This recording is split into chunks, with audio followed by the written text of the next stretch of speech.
You know, when James Reeb was murdered in Selma 50 years ago, and you heard that eulogy, 50 years, could have been written yesterday, pretty much, right? He was mourned as a martyr, and he's still remembered in our congregations as, like, you know, one of our secular saints. Less well remembered is Unitarian Universalist Viola Liuzzo. She was a civil rights activist and mother of 5 from Michigan who went down to Selma, where she was murdered by the Ku Klux Klan while driving back from an event. She was only 39 years old. Viola Liuzzo and James Reeb both have Wikipedia pages, and they've had biographies written about them, and you just heard that the Reverend Dr. Martin Luther King Jr. himself gave the eulogy for James Reeb. And both Viola and James are featured characters in the movie Selma that's playing right now. I haven't seen it yet, but maybe some of us will go see it together. I knew the names of James Reeb and Viola Liuzzo, and I knew their stories before I ever learned the name of any black man or woman who died at the same time in the same struggle. And I don't think it's just because they were UUs. I think in my heart it's because they were white. It's because my deep training as a white girl and white woman was to regard the life of an educated white person whose life I can relate to as more valuable than a black life, especially a poor black person whose life I used to think I could not at all relate to because of that pernicious sin of racism. I told Francie that I was glad that we didn't schedule ourselves to sing We Shall Overcome today, because I feel this year, right now, that we have not overcome nearly enough. Today's sermon may make you uncomfortable, and that's okay. It makes me very uncomfortable. We can be uncomfortable together. To talk about racism in church is to put it in its proper theological context as a sin, not just a political force, which of course it is. Racism is racial prejudice plus power, and it infects so many of our institutions, education, justice system, everything about the way our society's set up, corporations, churches. So we put racism today in its theological context as a sin that alienates us from each other and from the highest purposes and desires for us of God, the highest of that desire being that we love one another. This past August, a young man named Mike Brown was killed by a policeman in Ferguson, Missouri. His death and the ensuing outrage of the black community in Ferguson shone a painfully bright spotlight on the reality of racial profiling and police brutality in our country. Every night since August, I have spent hours on Twitter and followed what is referred to as Black Twitter. That is, I have listened to the cries of African American activists as they put out thousands of messages and links and videos saying, and here, since you all are paying attention, and here, brutality, incarceration, profiling, and this death, and this one too, and this dead body, and this little boy, Tamir Rice, and this man, Eric Garner, who was selling loose cigarettes on the street, who cried, "I can't breathe," and died. Look, look, here, here. And I followed Black Twitter and resent their messages on, and I became one of the thousands of white people who listened and believed, and who watched those videos and watched how grand jury verdicts did not come back, and tried not to be so white in my thinking and my reacting, which is to say, to put away the urge to say, I wonder if maybe he deserved it. Or, was that Mike Brown really a thug or what? Some people were so dedicated to proving that Mike Brown was no good, they passed around a video that showed him roughing up an older man. The problem is that wasn't Mike Brown in the video, but very few people checked its veracity before passing it along to justify their hostility toward him, to justify their reaction, which is, I bet you he deserved it. It's so broken. The main goal of the Black Lives Movement that still marches on, as awkwardly as it does, the main goal is to focus all of us on the value and preciousness and irreplaceability of each life, especially those Black lives lost to violence, that have been lost to violence, that no one noticed and no one cared about. The spiritual work of those who seek to ally with this movement is to receive every one of these stories of death, violence in the Black community without suspicion, without blame, to simply pray for the dead and those who mourn them, to hold the preciousness of those lives in our hearts, and to be willing to learn the stories of those people through the eyes of those who love and mourn them, to see each of these lives as their mamas see them. I am a white woman who has tried to keep my spirit in touch with the African American community since August, very intentionally every day as the truth continues to roll out and becomes more widely known. The truth that Black Americans live in a different country in many ways than do white Americans.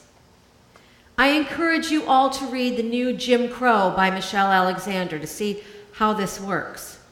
I encourage you also to read the harrowing book called Worse Than Slavery, Parchman Farm and the Ordeal of Jim Crow Justice by David Oshinsky. If I was going to, assign you reading, those would be 2 books.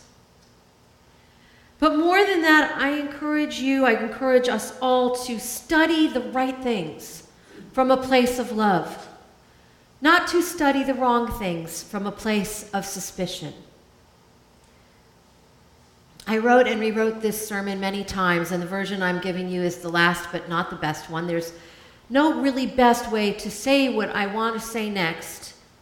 I only want to give you my own heart in this matter, to lay out for you some of the ways that I deeply believe white people show that we do not believe that Black lives matter. I don't want to accuse anyone who has had the quote-unquote wrong thoughts and reactions of anything. And I accept responsibility for making some of you here, or who might be watching this later, defensive or angry. Because you know what? We can live with defensive and angry. We are in covenanted community together, and to rouse some strong feelings among us is not going to kill any one of us. But not doing the work of confronting unconscious or unacknowledged racism does, however, kill many people. So when I say not to study the wrong things, here's kind of what I mean. Like when a Black teenager is gunned down by a police officer or a private citizen, what's our first instinct to study? Do we immediately do a background check? Oh, I wonder if this kid has a criminal record. Bet he does, bet he does. What was he really like? Maybe he smoked pot, which of course in the African American community will get you thrown right into jail, but how many of our kids smoke pot and it's fine? And if they get caught, they might get a little slap on the wrist. They don't die. We don't think it's okay for them to die for shoplifting. So do we study that, or do we stop what we're doing and pray for everyone involved, for the loss, for the terrible violence? If we're white, are we aware of whom we have been trained to respect and whose side of us, any story, we have been raised to consider more highly than the other, right? White over Black, usually. Powerful over powerless. Authorized over unauthorized. Male over female. We privilege those perspectives. Whose use of the English language and dialect do we privilege over another's? And what unconscious prejudices are activated within us when we may hear a voice whose cadences we have been actively encouraged to mock and disrespect, whose manner of dress and attire we have been encouraged to associate with crime? When protesters take to the streets and engage in nonviolent protests, do we think first to critique their strategy or lack of centralized leadership? Who's in charge of this thing? What a mess. Or do we follow the story in compassionate solidarity, understanding that social change is always messy? Do we look for a perspective that honors rather than ridicules the efforts? I wasn't caught in traffic the other day. I didn't support that particular effort to get on the highways and march. But again, I'm always having to remind myself, okay, I don't think anybody died. People were inconvenienced. We can argue about it. But where's my compassionate solidarity in the end? When some of the angry people in a traumatized community take to looting and acts of destruction, is it really fair and ethical for me to decide from a position of white privilege and geographic distance to dismiss the whole thing by saying, I know, but I just don't like the looting? Somebody said that to me. I just don't like the looting. And I was like, well, who does? Nobody likes the looting, but do you stop there? It's so easy. It's such an unexamined aspect of white privilege to be able to turn away from the distasteful, to disapprove. I just don't like the looting. Like anybody asked me for my opinion as a white woman. That's really, it's that expression of outrage. Nobody's asking for my approval. So as I said, the first and most foundational work of the Black Lives Matters movement is to restore to our shared consciousness a sense of something that I believe has been lost as we become desensitized to violence and murder, to restore that sense of the worth of each human life. That is our first Unitarian Universalist principle, the inherent worth and dignity of each individual, even if they smoke pot or, do stuff that I don't approve of. That's the first work, but the second, as I see it, is related, and that is to recognize that the Black Lives Matter movement should be helping white people see that our approval and our opinion are not sought or needed by the African American community that is doing this activism, and that we must play a role of ally, listener, and help. Let the leaders lead, and white people need to take a back seat, which is so hard for us to do, for white people to do. White analysis of what the Black community is going through right now is not really very productive. This is obviously hard for racists to grasp, but it's also, believe it or not, quite difficult for educated white liberals to grasp. In December, I wrote a blog post called The Intellectual Condescension of White Liberals. That obviously touched a nerve because it has been read and shared by tens of thousands of readers. And I said in that post, I only pray that liberal white Americans can examine their own intellectualized response at this moment and challenge each other to see how harmful it is and how distancing, disrespectful, and unfeeling it is. I wrote, it is not a time for analysis. It is a time for empathic imagining, for humility and sorrow. Where in America would a white 12-year-old boy walking around on a cold afternoon in an unpopulated area, idly waving a toy gun, be shot by a police officer literally 2 seconds after that police officer got out of his squad car? 2 seconds by the clock. Imagine that happening in your neighborhood. When it came out in the news today that the officer who killed Tamir Rice had been poorly evaluated by a previous supervisor for his, quote, dismal performance with a handgun, white Americans said, oh. A dead black child wasn't enough proof for them, you see. They had to have the officer Timothy Loman's gross ineptitude confirmed by a white authority figure.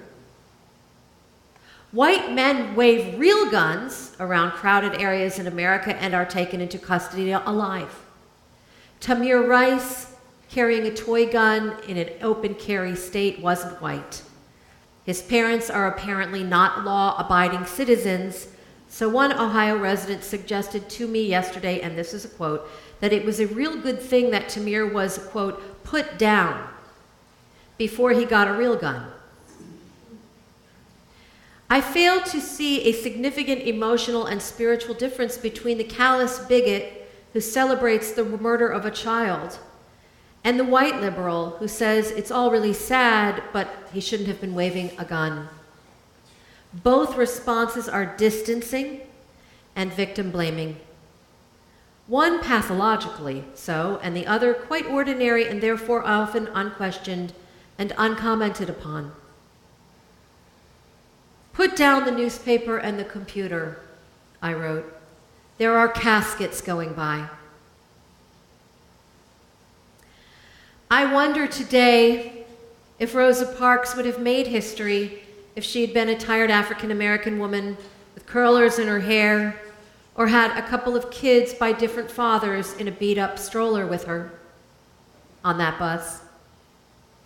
Black lives can't just matter when they're acceptable to white social norms and scrutiny. This is the new, less overt American racism of our time. It doesn't look like separate water fountains and black entertainers being directed to enter the club through the kitchen, like Ella Fitzgerald and Nat King Cole and Lena Horne and Louis Armstrong were expected to do in the Jim Crow South, and then sometimes in the segregated Northeast. Because we have an African-American president, white America likes to think that we have overcome. Black Lives Matters, or Black Lives Matter matters because it is grievously and glaringly obvious that it needs to be said again and again and again, and always and uncomfortably and angrily again, until America confronts its enduring racist legacy with courage and vigilant self-examination and actual justice in the form of accountability and legislation in many areas that unfairly target black lives for harassment, incarceration, poverty, and death. To insist right now that all lives matter is tone-deaf and diversionary, and is another act of insensitivity and theft to a community that is standing in its truth, a place which all Americans are morally obligated to stand in unity for the sake of all our lives and all our futures. Thank you for listening. Amen.